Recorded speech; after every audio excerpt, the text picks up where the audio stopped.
han leído cuando el Señor le pide a Abraham a su hijo? ¿Y se lo negó? No. Por eso Abraham, dentro de la tipología bíblica, es tipo de Dios. Isaac, dentro de la tipología bíblica, es tipo de Cristo. ¿Okay?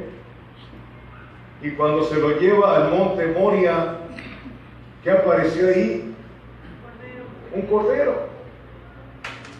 Por eso puso Abraham a ese lugar Jehová, ¿qué? Jireh. Jehová proveerá. Pero muchos utilizan para sus negocios eso. ¿Sí? Venden chicles y chocolates, Jehová proveerá. Jehová Jireh. Cuidado. Cuidado, cuidado. No usemos las cosas santas para las cosas profanas. La falta de enseñanza nos ha llevado a eso. ¿Sí? El Espíritu Santo nos enseña a discernir lo profano de lo santo. Dicen, es que no le veo nada de malo, porque no conoces las situaciones santas de Dios, por eso no le ves nada de malo. Tú calificas las cosas, no tienes la óptica para calificar las cosas, por eso se nos dejó la lámpara y se nos dio la luz del Espíritu Santo. Y Dios dice que no es no y punto. Bendito sea Dios. Judíos piadosos a lo largo de los siglos habían esperado la venida del Cordero. Y finalmente había llegado el tiempo, el Cordero de Dios había llegado. Cuando Juan dijo, ya lo acabamos de leer, Jesús quita, ¿qué? El pecado del mundo. Había un estorbo entre tú y el Padre, entre yo y el Padre. ¿Cuál era? El pecado que yo tenía, el pecado que tú tenías. Pero cuando vienes a Cristo Jesús, ese pecado es quitado. ¿Sí? ¿Lo crees? Y ya podemos relacionarnos con el Padre en cualquier momento y en cualquier lugar. La desdicha es, ¿lo haces? ¿Cuánto tiempo nos pasamos orando? Hablando con el Rey de Reyes, con el Creador del universo, que Cristo nos abrió el camino nuevo a través de su sangre para poder estar hablando con Dios, diciéndole todas las cosas de nuestro corazón hacia Él. ¿Cuánto tiempo tardamos en esas oraciones? Tal parece que la oración es como una purga para mucha gente, no les gusta la oración, solamente cuando tienen problemas, es cuando salimos corriendo, que hagan oración por nosotros. Pero esa oración tiene que ser una oración de amistad con Él, de intimidad con Él. Sí. Vosotros sois mis amigos, si hicieres las cosas que yo os mando, dice el Señor. Bendito sea Dios. Juan dijo que Jesús era quien quita el pecado del mundo. No se refería a que queden perdonados los pecados de todos, como enseñan. No es así, porque entonces la salvación sería universal, sería católica. Como dicen los católicos, que todos somos hijos de ¿qué? Dios. Es lo que dice, la Biblia dice que no es cierto. Que hay hijos del diablo, Juan 8:44, y hay hijos de Dios, nacidos de nuevo. Bendito sea Dios. Aleluya. La muerte de Cristo tuvo un valor suficiente para pagar los pecados de todo el mundo, pero no todo el mundo quiere una relación con Cristo. Y esta es la condenación, que la luz vino al mundo. Lo hemos leído muchas veces. La luz vino al mundo, mas los hombres amaron más las tinieblas que la luz, porque sus obras eran malas. El Señor no es injusto. La gente se ha ido al infierno y se va a ir al infierno no porque Dios quiera, sino porque ellos rechazaron la salvación, porque les gustaba más su vida de vivir, su forma de vivir, perdón. Solo aquellos que reconocen la necesidad de ser perdonados de sus pecados serían llamados a la presencia del Señor. Yo escucho cuando evangelizaban algunos, acepta a Cristo. ¿Ha escuchado usted esa palabra? Como si Él fuera el que pecó. Bueno, pues te acepto, No, arrepiéntete, diles. ¿De qué? De tus pecados, tus adulterios, tus mentiras, tus fornicaciones, tus abortos, que no has pagado lo que debes. Arrepiéntete de todo eso que has hecho. Y entonces el Señor te va a aceptar. Y empieza un proceso de ¿qué? De santificación. Juan 17, creo que ya se lo aprendieron de memoria. Santifícalos en tu verdad, tu palabra es verdad. Usted quiere ser apartado del mundo, lea su Biblia, cuando menos unos 10 capítulos de la Biblia diarios. Llénese de palabra, para que pueda ser usted útil en el reino de Dios. Si no conoce palabra, hay gente que quiere ser pastor y ya anda hablando lo que no entiende. ¿Verdad? Y si le refutan algo, pues ya se enciende y empieza a pelear. ¿No es cierto? ¿Verdad? ¿Por qué? Porque están secos. Y un árbol seco con una chispa se enciende. Por ahí pasé yo, hasta que los pueblos me enseñaron. Cambio de carácter. Me preguntan, ¿estás enojado? No, ¿por qué? No, ¿por qué? ¿Verdad? Esa forma que tiene uno tan fea. ¿Verdad? Hay veces que son el extremo, pero ay, no estoy enojado. Pero está esperando que te pase algo, ¿no? ¿Sí las conoce? No. Bendito es Dios, yo no los conozco, gracias a Dios. Entonces, solo aquellos que reconocen que están mal son a los que Dios perdona. Dios perdona.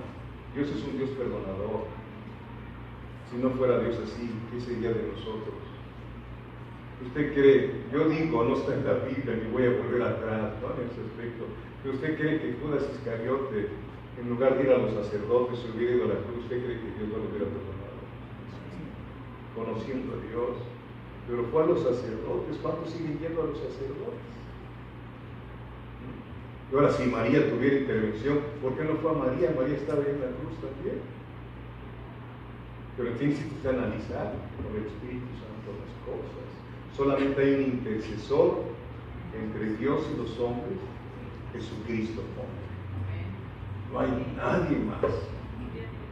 Cuando usted ora por alguien, no ora usted porque sea usted muy santo, sino siempre oramos en el nombre de Jesús. En ese nombre, el Padre inclina su oído y nos escucha. Qué hermoso, ¿no? Que escucha el Señor. Ay, Dios, qué tremendo. Hay gente que no nos escucha, pero Dios siempre quiere escuchar. Vayamos a Hebreos 9, versículo 26, por favor.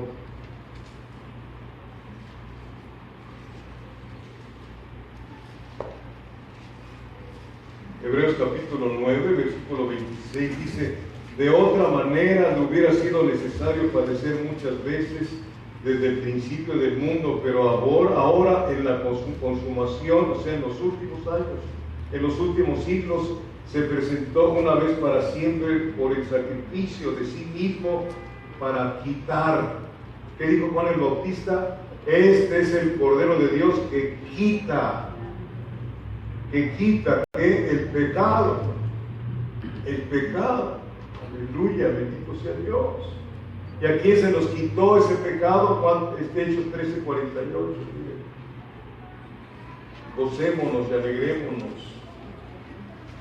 Hechos 13, versículo 48.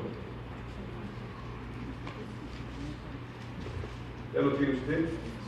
Los gentiles, oyendo esto, se regocijaban y glorificaban la palabra del Señor, y creyeron todos los que estaban ordenados para vida eterna. Si usted es salva o es salvo, es porque usted ya estaba ordenada y ordenado para la vida eterna. Dios es omnisciente. Dios sabe desde el principio quiénes se van a ir al infierno y quiénes van a formar parte de su iglesia. A nosotros, como no conocemos quiénes son, nosotros tenemos que ir a sembrar el Evangelio. A sembrar el Evangelio. Tenemos hermanos perdidos todavía, hermanas perdidas. Sus ovejas escuchan ¿qué? Su voz. Usted tiene que estar hablando el Evangelio. Ahí el Señor ha de encontrar a alguien y le ha de despertar el espíritu. Ese es el trabajo de nosotros, porque no podemos cambiar el corazón de nadie, ni nosotros mismos podemos cambiar. ¿Dónde está usted sembrando el Evangelio? En su escuela, en su trabajo, con su familia, con sus vecinos. Y repito, no para llenar una congregación, no, eso no es el problema del Señor. Él quiere que la gente sea salva. Bendito sea Dios. Y creyeron los que estaban ordenados para vida eterna. Romanos 8:29, miren, por favor. Por eso es muy importante entender la cristología, hermanos, ver la situación real y verdadera como dice Dios. Hay unos que dicen que no están de acuerdo con esto porque la gente tiene que, y te hablan muchísimas cosas, pero yo les pregunto si Efesios 2:1 dice que estábamos muertos en nuestros delitos y pecados, ¿teníamos como muertos opción de aceptar a Cristo? No.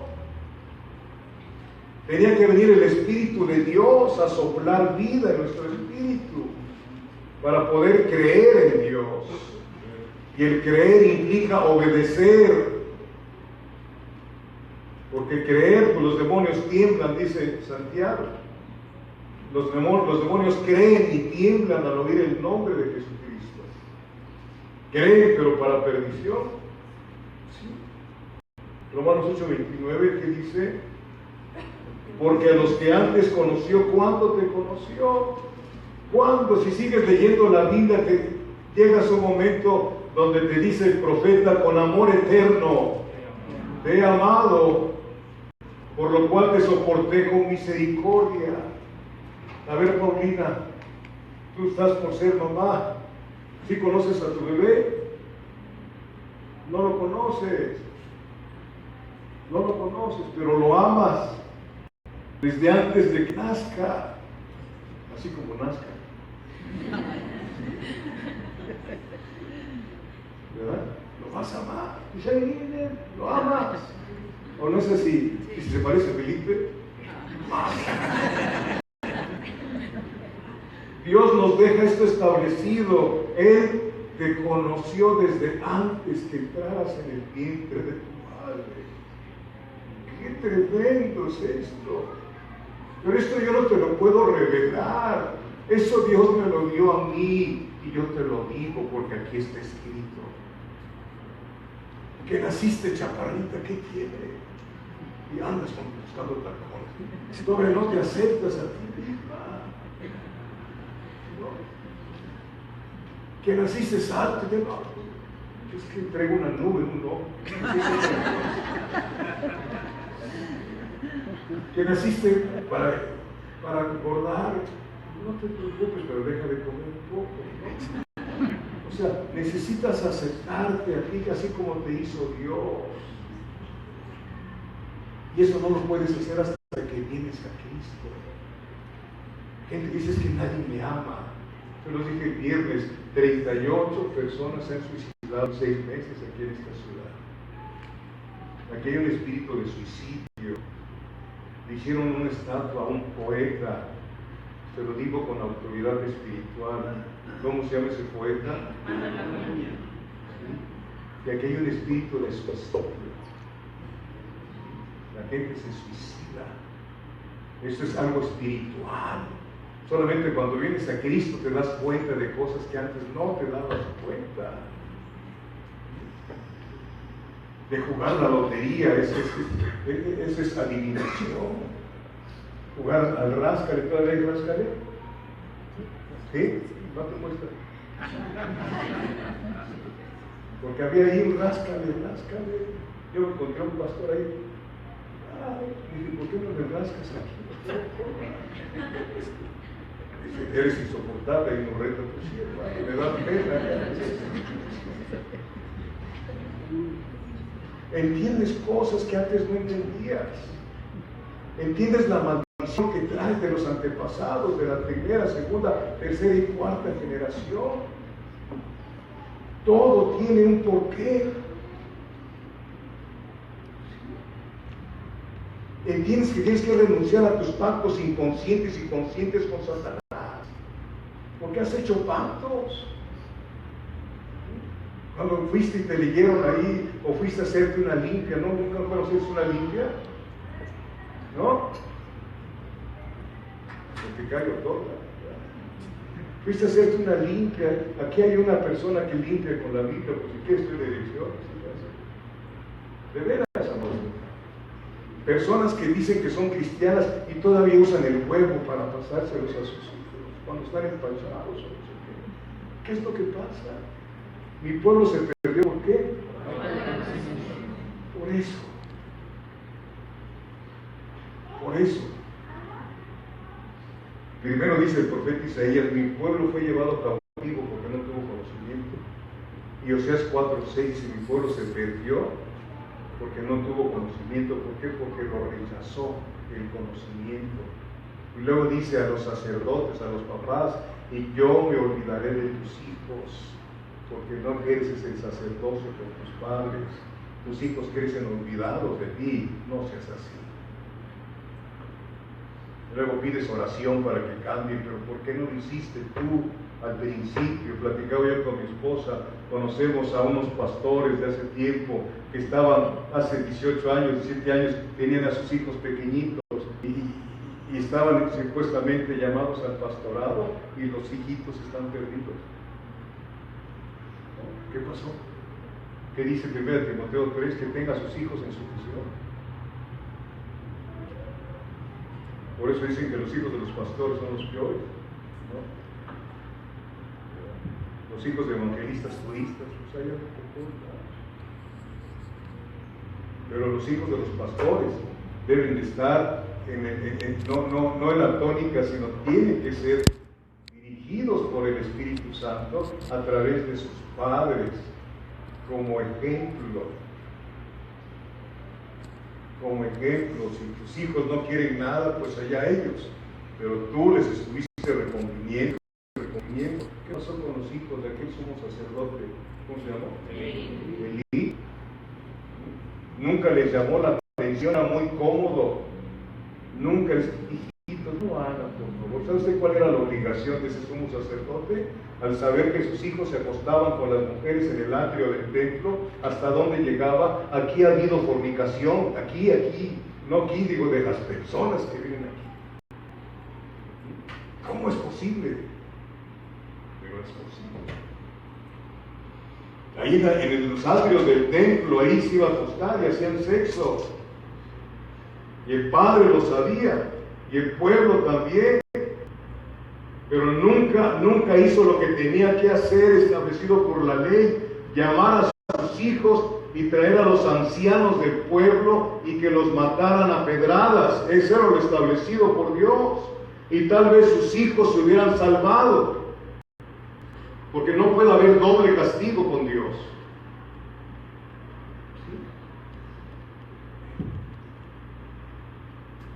¿Sí me va a entender?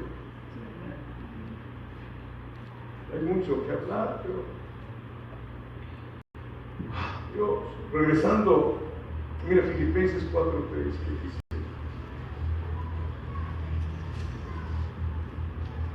asimismo te ruego también a ti, compañero fiel, que ayudes a estas que combatieron juntamente conmigo en el Evangelio. ¿A quiénes? A estas, por aquellos pastores que dicen que las mujeres no tienen que estar en el servicio de Dios. Tergiversamos muchas cosas. Como alguien dijo, es que las mujeres no deben de predicar, que tienen que preguntar en su casa a los hombres. ¿Ya ha leído ese pasaje? Y alguien dijo, pero si mi marido ni lee la Biblia, yo soy el que le enseña. ¿Aquí no pasa eso? ¿No?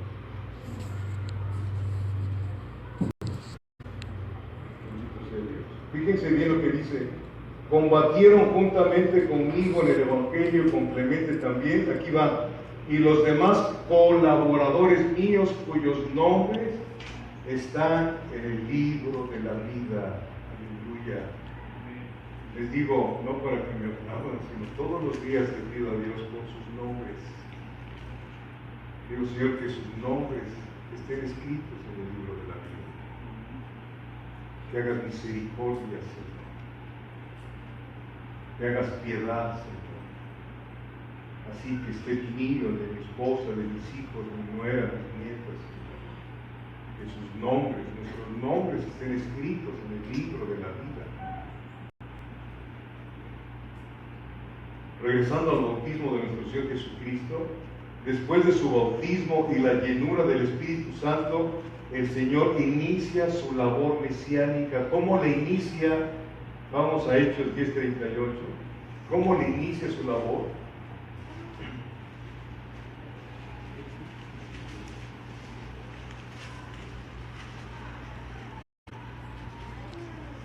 Gracias a Dios.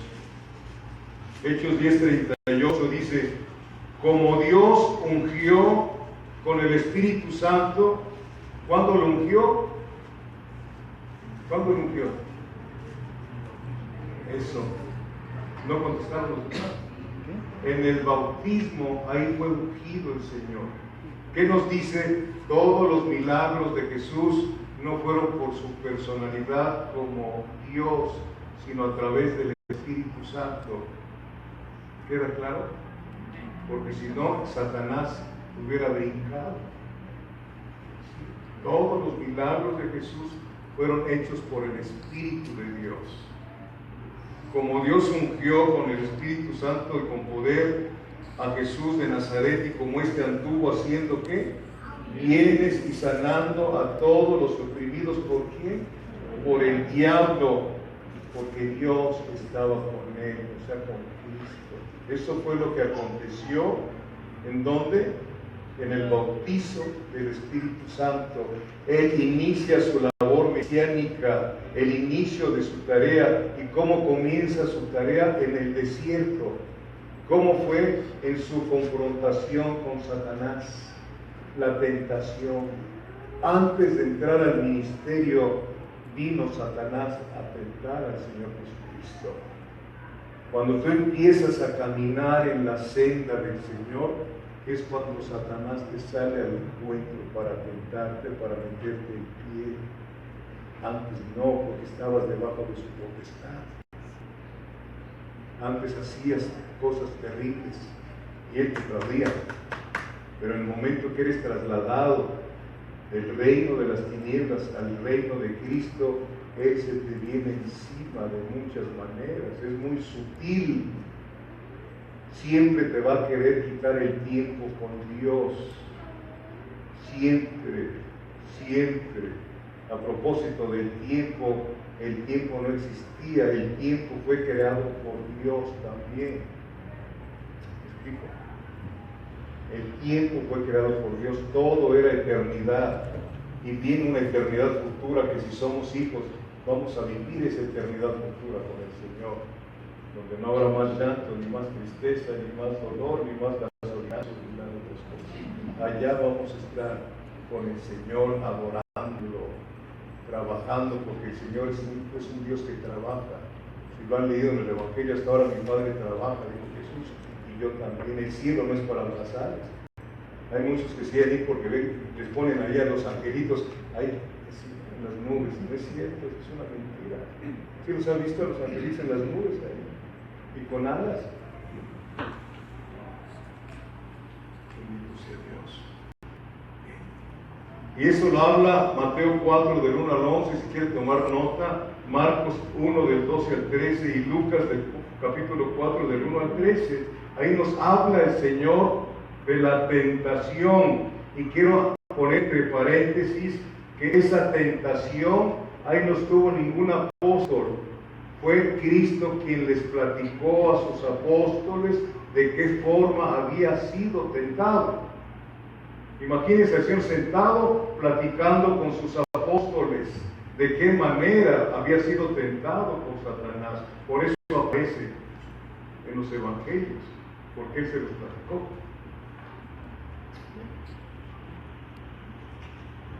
Vean cómo es Jesús.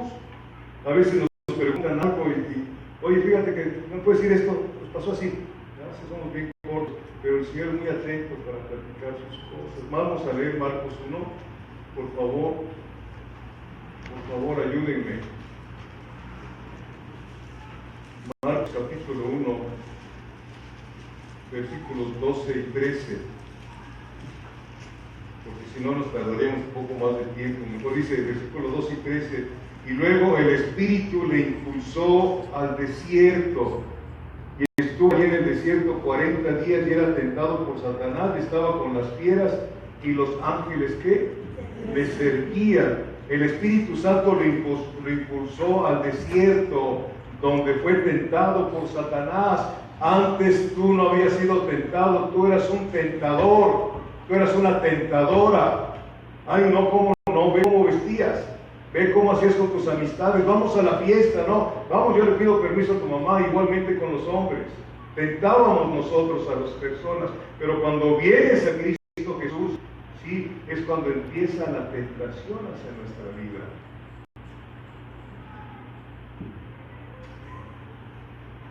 ¿Quién lo impulsó? El Espíritu Santo. Por 40 días. Lo llevó al desierto no para ver si él iba a pecar, sino para demostrar que Cristo no podía pecar. Porque era santo. Sí. Las fieras eran dóciles. Y Dios solo. ¿No éramos fieras nosotros o no? Pregunto. Éramos iracundos. ¿Será usted bueno? Yo, usted no, pues, ¿no? De todo nos molestábamos. ¿No es cierto? No es cierto, pregunto, no es cierto. Hasta porque tu mamá o tu esposa te puso la tortilla al revés, hombre. De todo nos molestamos, pero aquí con el Señor, las fieras eran ¿qué?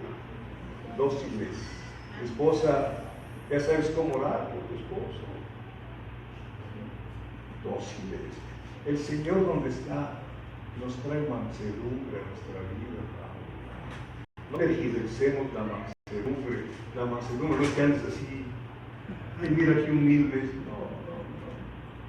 La mansedumbre es cuando alguien te insulta, te quedas callado.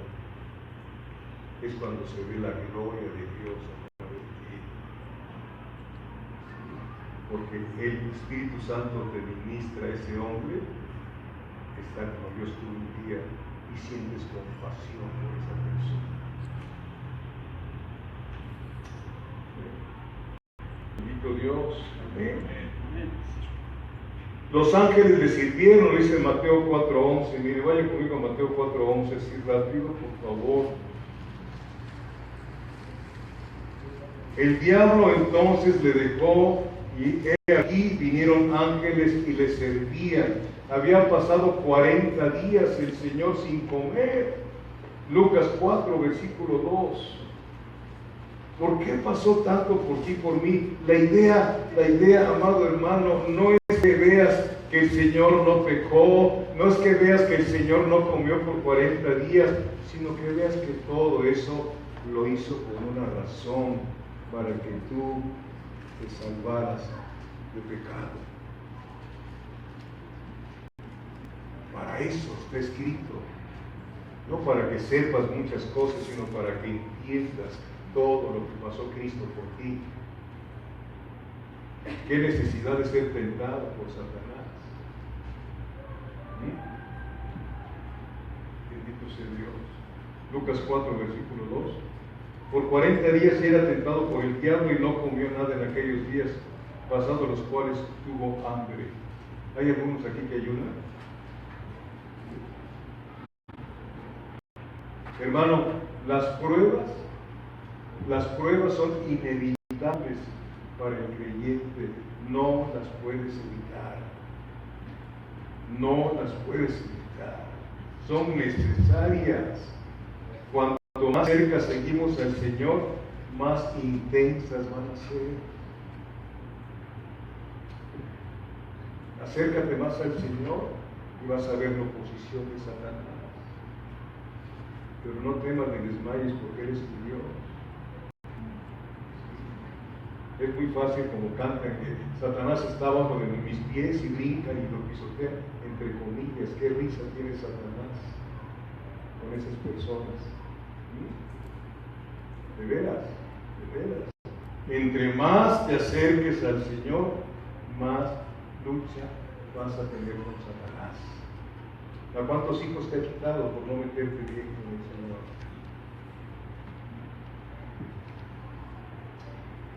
Matrimonios rotos que empezaron el cristianismo, que los pusieron a servir sin prepararlos para la batalla.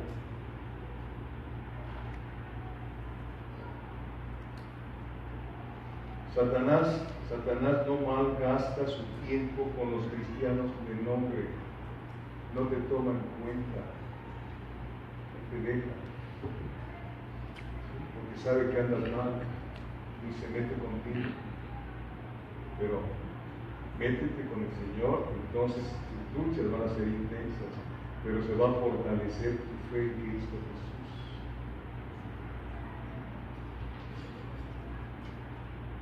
Él se opone contra aquellos que están ganando almas para el reino, para aquellos que andan predicando el Evangelio, aquellos que están viviendo como Dios quiere que vivamos, como una luz, como una sal. Ahí es donde se mete contigo, ¿sí? En la guerra espiritual. No es pecado ser tentado, el pecado sucede cuando acaricias la tentación y cedes a ella. Por eso se nos ha dado un espíritu de poder, de amor y de qué más, de dominio propio, el Espíritu Santo, porque con nuestra fuerza nunca vamos a poder vivir en santidad. El Señor dijo en Efesios 6, del 10 al 12, fortaleceos en el Señor y en el poder de su fuerza, porque nuestra lucha no es contra carne y sangre, no es contra los hombres, sino contra principados, potestades, malicias espirituales en los lugares celestiales. Aleluya, bendito Dios. Amén. Terminando con el regreso al bautismo del Señor Jesús en el río Jordán, señala el camino que debía de seguir. Ahí empieza el camino que debía de seguir. ¿Cuál fue el camino que siguió? Un camino de sufrimiento, un camino de rechazo. Y eso está para nosotros, amados hermanos. Si tú pretendes que te aplauda la gente, pues quédate por allá. Pero aquí en el camino cristiano es sufrimiento. El Señor nos lo profetizó. Si a mí me aborrecieron, a ustedes los van a aborrecer. Vivamos una vida de verdad y la gente dentro de tu familia, tus amigos, aún dentro de aquellos que se dicen cristianos, te van a hacer un lado. Te van a decir que eres un religioso, te van a decir que eres un fariseo, te van a decir que eres un fanático, que digan lo que quieran. Tú vive la vida victoriosa de Cristo. Sí. Vive, ¿para qué quieres tanta gente a tu alrededor si estás perdido? Mejor camina solo, pero que vaya contigo. Nunca te dejaré, ni nunca te voy a desamparar, dice el Señor. El mejor amigo, eso fue lo que tuvo Abraham. El mejor amigo de Abraham fue el Señor. Y el Señor testifica, dice, Abraham, mi amigo. Ah, Dios. Y tú y yo podemos tener ese calificativo. Vosotros sois mis amigos si hicieres las cosas que yo os mando. ¿Qué amigos prefieres? ¿Qué amigos preferimos? ¿Los del trabajo? ¿Los de la familia? ¿O preferimos como amigo a Cristo Jesús?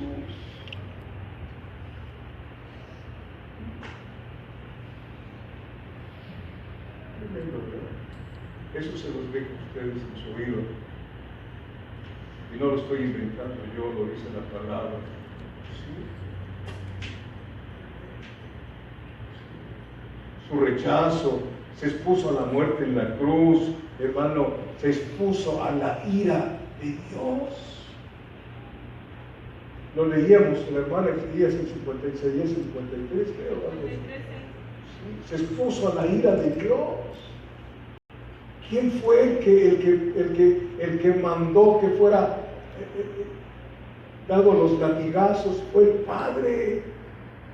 Los romanos fueron instrumentos del Padre. Dios ordenó la muerte de Cristo, acordada desde antes de la fundación del mundo. Por eso cuando dice el profeta Isaías, ¿quién irá por nosotros? Dice Isaías, heme aquí, envía a mí, no, pero ¿quién irá por nosotros? El Hijo que se hizo carne.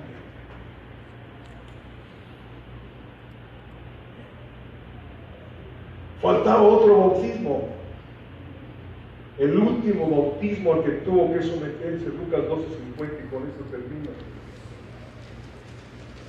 Realmente yo no sé tu vida como cristiano, hermano, pero te aseguro que en el mundo espiritual saben si eres parte del reino de Dios, saben si yo soy parte del reino de Dios o soy un hablador aquí al frente nada más.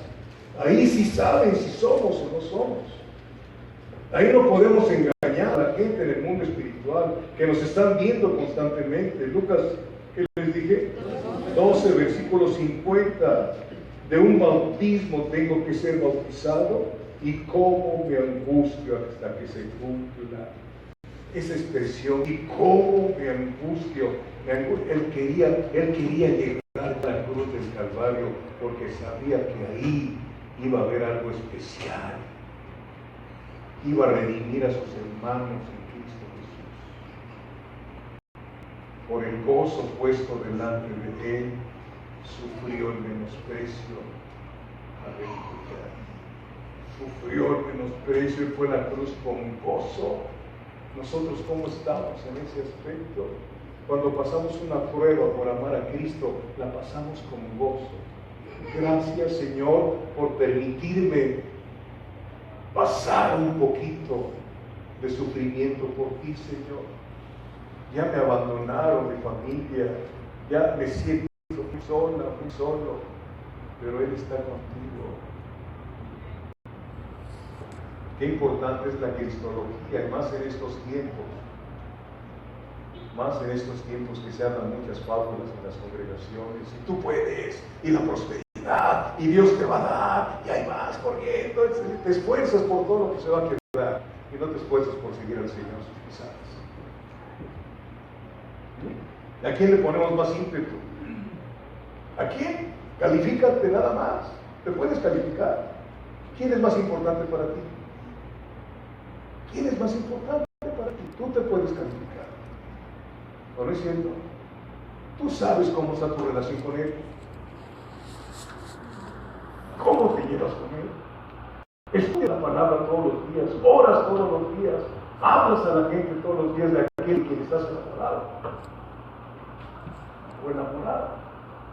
Él tenía un bautismo de que ser bautizado, y ese se refiere al bautismo de muerte en la cruz. Él estaba abrumadamente constreñido a ir a la cruz para cumplir la redención de su pueblo. La vergüenza y el sufrimiento y la muerte era la voluntad del Padre para él. Yo no hago nada de mí mismo, dijo el Señor. Él hizo la voluntad del Padre y llegó a la cruz del Calvario porque era la voluntad del Padre que él fuese crucificado. Él anhelaba obedecer al Padre. Y si Él vive en mi vida, yo tengo que anhelar obedecer al Padre. Obedecer al Padre. Pero necesito que sea ser ministrada y ministrado por lo que pasó en la cruz del Calvario, por la vida de Jesucristo. De qué manera se anonadó, se hizo nada. Nosotros, ¿qué somos sin Cristo? No somos nada. Somos paja, dice la palabra. Somos solamente polvo, porque al polvo volveremos. Pero en Cristo Jesús somos otra cosa. Somos la familia de Dios. Y si eso no te convence, ¿qué te debe convencer? Dios nos ayude y que realmente te sirva de utilidad lo que viste hoy de parte de la palabra del Señor. Señor.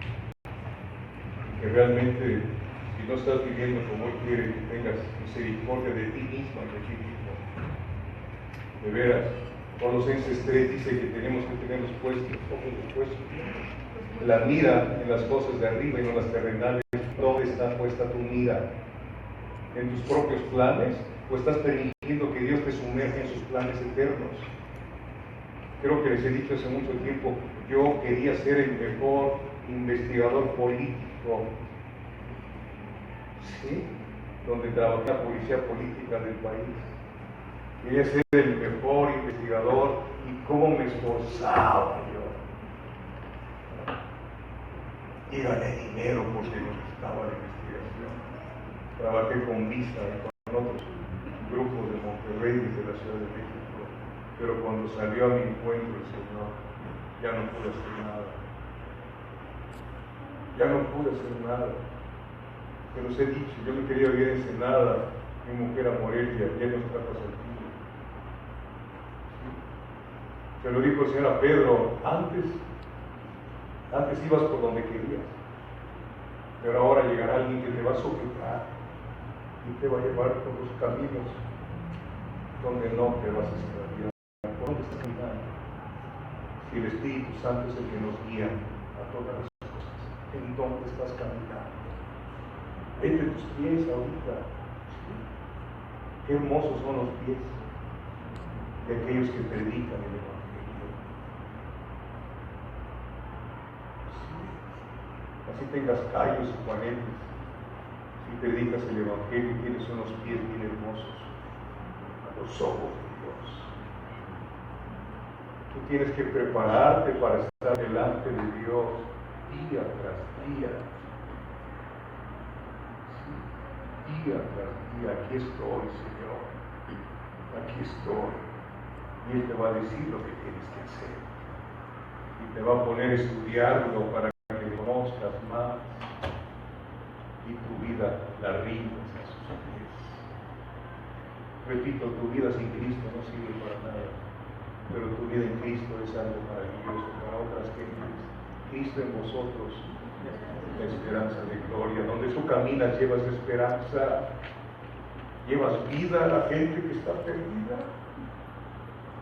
Y cuánta necesidad hay en este mundo de hombres y mujeres de Dios, no de iglesia, de Dios. Póngase el pie, por favor.